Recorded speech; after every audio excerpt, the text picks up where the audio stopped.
So ek was nou net hierso by die nagtoer by die Voortrekker Monument en ek moet sê dis regtig 'n baie unieke belewenis. Jy moet redelik koud wees as jy nie in jou binneste geroer is met wat hier aangaan nie.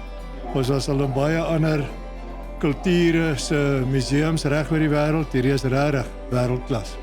Ek op my ouderdom het seker ook nou nie soveel dinge gesien nie, maar iets is hierdie sal ek altyd onthou.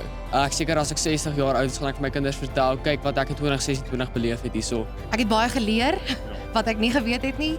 Dit was fantasties. En om te geweet het wat alles plaasgevind het, die 3 oorloë wat plaasgevind het en alles is 'n verskriklike ervaring gewees. Dis nie my eerste keer vir die nagtoer nie en ek het my vriende saamgebring om dit saam met my te ervaar omdat ek dit die vorige keer so geniet het en hierdie keer was meer besonder.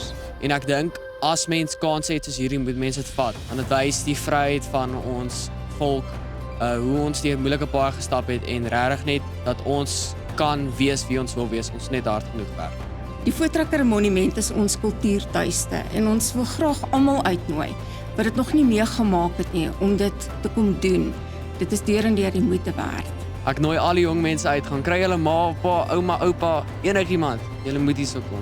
Want dis die moeite werd. Dis absoluut 'n belewenis. Dankie.